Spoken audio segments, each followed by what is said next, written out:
welcome to Lee Street Beat. Today we have a very special guest, Mr. Curtis Wideman. He's the author of a children's book entitled Top Dog. He just completed his master's degree at Southern Illinois University.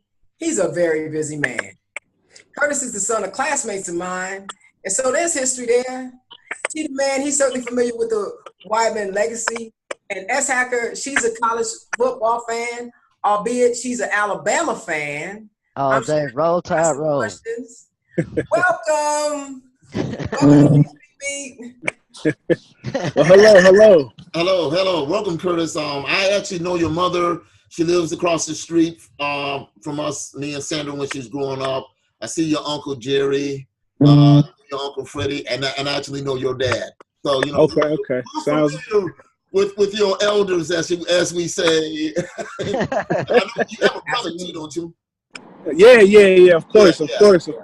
Yeah. So, you know, we're kind of familiar. I mean, I'm more familiar with your mom because we kind of grew up. I knew your cousins, you know, Larry Pedigree and oh, yeah. So, you know, I'm kind of familiar with your family. Yeah. You know, man, the Widemans, man, we're everywhere in Evanston. Yeah, you sure are. You're not going to get through a curricular program in Evanston without being taught something by Wideman. If you're not taught within the school system, or if you do anything in the park system, you are going to be taught by a Wideman. I promise you. I don't care what. It doesn't matter what sport. It doesn't matter what sport. You know. It's just Baseball. Y'all doing soccer? I just got. I actually used to do soccer, so you know we got everything covered. Everything is covered. Good. You even have an uncle who did some wrestling as well. Yeah. My Uncle Freddie definitely kind of set the tone for wrestling at ETHS, where he went undefeated there, and then went on to college to a university in McKendree. And, you know, was able to elevate his skills to get to the NCAA tournament, and where he got second. So, you know, just from that alone, being able to be as little as he was coming through in his weight class, and, you know, being able to get second in the NCAAs, you know, that's a great accomplishment in sports. You know, one of them for the Wideman family. That's wonderful. Well, let's talk about your accomplishment as you being an author of your book, Top Dog. Let's see the cover of that book. Let's see what it looks like. So this is the cover of the book, Top Dog. Hardcover. We got the hardcover. So it's pretty neat, man. I was able to, you know, set my mind to writing a book, and that kind of came from me being able to, you know, go through Evanston Township, learn from my coaches, my teachers, and then go off into college and be able to take the things that I learned from high school and put them into a skill set where I felt like I needed to give back to the youth, because, you know, I had people that gave back to me, and which made me into the person I am today. So I felt like there was a way for me to not only show with performance and academics, but also be able to show that kids can reach any plateau. They can achieve anything as long as they put their mind to it. And, you know, they set their goals and they're determined to reach greatness. So this book is really, you know, informal in that sense. That's a great message, man. That's such a great message. So you said that, you know, you were inspired by so many people in your life. What about your coaches, man? You know, I know an important part of being an athlete is the coaches in your life. Yes, and what I want to say about coaches, a lot of us, you know, that have played sports or that are familiar with sports, you can gain a lot of knowledge via if you have a great coach or a bad coach, or even a mediocre coach. I was able to have, you know, both sides of, you know, having great coaches and bad coaches, in which, you know, it came through football, soccer, track, even baseball. But what I've learned is all what you take from having coaches is different elements to, you know, to enhance your game. So when I was able to go through what I was going through at Evanston, I was able to see that having the ability to, you know, have a coach that I had, like Coach George Woolridge, you know, there backing me up, making sure that I was, you know, on point, making sure that I was doing what I needed to do, and, you know, pushing myself to be a greater athlete. You know, you can't beat a coach like that, you know, at any point in time. So my coaches have had so much influence on me, you know, being a young man and growing into, you know, a man, and being able to take all the skill sets and the life lessons that they've taught me and to put it into the book as well as the life that I'm living is now. Yeah, a big part of your children's book is about your coach. Absolutely. Coach George, man, he was in a sense my guardian angel, you know, when I was going through track, because I didn't start track to my guardian angel through track, honey. Yeah. Well, through life, you know, he taught me that, you know, it was a hidden talent in me, you know. And when I started track my sophomore year, and I wasn't a thrower right away. I started off running, then I started off doing hurdles, and after hurdles I went to the pole vault, and none of those worked out, so that kind of just threw me to the last event, which, you know, was the throws area. And with that being said, I was able to develop as an athlete, and, you know, be able to come through the ranks, break our school records, you know, be able to have ups and downs, trials and tribulations to be great in Evanston. So I tip my hat off to Coach G, because without him, you know, it wouldn't be a Curtis Wideman that, you know. I got a question for you. Flourish the track. Do the throwers, do they run as much as the other athletes on the track team run? You know, did you become a thrower and say, like, I don't want to do all this running, hitting around this track. I just want to throw this. Exactly. What's the conditioning program for somebody who's a thrower?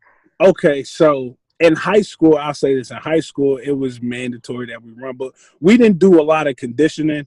As you know, the sprinters or the hurdles or the jumpers, Right. like we would do like maybe 10 200s or like 10 5 like 100s, but we would keep it modern. But when I graduated and went to college, we had the best world in the sense of no conditioning. All we did was eat, lift, and throw. And I mean, literally, when you see discus players, man, they're usually rotund, you know. Yeah. I mean, some of them look like Babe Ruth back in the day. Like, and what that has to do with is we deal with specific strength.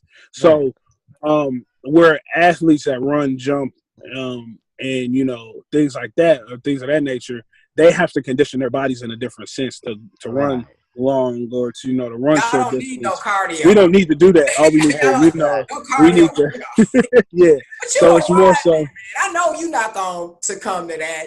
You always gonna be strong. You always gonna be, come on, man. Yeah, of course. Now me on the other hand, there's certain things that I would make sure I would stay in the shape, like you know, making sure my levels was good when I was running, or, you know, making sure that, you know, progressing with weight, and I'm at the right body mass for myself. But other than that, you know, we was making sure that we was taking care of not just the lifting, you know, or in the throwing, but we was making sure that we was staying healthy cardio wise as well too. But throwers, you kind of got it sweet, man. As long as you're performing well, and, you know, you're strong and you're working on that specific strength, then pretty much can get away with no cardio. That you give young kids in your book. Say it again. What would be some of the motivation tips that you would give the young kids that will read your book? What do you think they would get from it? Some of the motivation that I give back in the book Top Dog is, you know, as athletes and as people in general, when we're going through life, we sometimes we hit a down point, you know. Like in our careers or in our sports careers. Like for me, my example was I was at the time in high school, I was one of the top throwers in the nation. And, you know, I went to regionals and I failed out of regionals, and I wasn't able to make it to a state. Mhm. But the mark that I threw right before state would have won state if I had made it. So as for me, it was like, you know, my heart was like broken, you know, and I was able to go down in Evanston in 2 events in which I went discus and shot put. And when I didn't make it in my favorite event, it kind of destroyed me. But then I was able to not only go down in shot put, but I also broke our record. So for me, it was the motivation behind that is never give up, never stop, you know, doing what you're doing. And my parents always taught me never to put all your eggs in one basket, you know, always make sure that you have other things that you can go to, because I never thought I would have went to college for track. I was always doing football because football was my thing. But, you know, I ended up going to SIU for track, breaking the school records there, and, you know, switching my path. So staying humble enough to make sure that you're determined enough, and just never giving up on yourself, even in the, you know, the darkest hour. I would say that's just some of the motivation that's installed in the book. Oh, okay. Sounds so great. inspirational. Yeah. That's inspiring right there. I mean, your dad, I mean, he played football at ETHS. He played baseball. Of course, you know, I know your dad. I know your mom, you know. You know, I went through a lot of programs where, you know, I was, you know, guided by you all. I'm so inspired by, you know, just seeing all of you all's next generation, you know, continuing the legacy, you know, and giving back, you know, and doing some real positive stuff, dude. I mean, you're 23. I mean, are you kidding me? I couldn't even tie my shoes when I was 23. write a book. Are you kidding me? Not me. Devil is lying. Let me ask you a question. What are you going to do with your master's degree? So now I'm able to finally say I'm done with school, because I'm going to be done for a while. I plan to get into athletic directing. That's the route that I'm going to take eventually. But I have some side plans that I want to accomplish before I, you know, I kind of just solely just focus on, you know, becoming an athletic director of a sports program, either a high school or a university, which I kind of want to pursue acting and some other stuff. So pursue acting. Yeah, man. Yeah. Got that bug, come to ATL, man. Let's go. Man. That's the goal. I actually I'm making some money. I'll probably be down there in the next 2 weeks. Okay. Yeah, when you come, definitely check with me, you know, and I definitely want to autograph book a book of so that I can, you know. I got you. Sure, absolutely. Right. I also know that you're an alpha. So tell me what you think about A5A. Okay. Now, me, you know, I'll be honest. I didn't pledge anything, but if I was going to pledge, I was going to pledge Q. But that's okay. Don't hold that against being an alpha, I've always was taught this before I joined. And it was more so, you know, research your history and know, you know, what's right for you. So alpha is perfect for me because not only, you know, am I the same person, but, you know, just with more connections. It's to a point where the network and the brotherhood across the world is you can't beat. And that goes with any organization. But for me, it's perfect. And, you know, I did my research and I was able to make my decision based off the fact that being African American is my heritage. You know what I'm saying? That's my culture. And Black history is Alpha history, and Alpha history is Black history. So, you know, I wanted to be a part of something that was bigger and greater than myself. And I see all of these role models like, you know, Jesse Owens, Martin Luther King, you know, and I kind of wanted to follow some Steve of the great Harvey. people. Yeah, Steve Harvey's a cute. He's a kid. He's a cute. Yeah. You know, but even still, having an organization behind you and seeing all of these positive role models, Black role models at that, you know, exactly. I was able to, you know, make a decision that was right for me, and I would never regret it, and I love it. Right. Our current mayor is one of the youngest mayors in the country. He's an alpha. Yeah. Around the I woods, for, man. yeah. I met him. We had a alpha convention about a year ago, and Right. we was all down there, and I seen him and talked to him a little bit. But yeah, I was proud to see that, man. You know, a young black male being the youngest mayor, and not only that, but being a part of organization. So Right. it was great to see. Exactly. So what is the future for Curtis Wideman? Was you said you want to get into acting or direct, are you going to write another book? I mean, what is in the immediate goals within the next 6 months? So the next 6 months is right now. I'm applying for different jobs. I'm in the process of writing the second book. I've also have a couple more book signings set up, so I can sell the rest of the books that I have.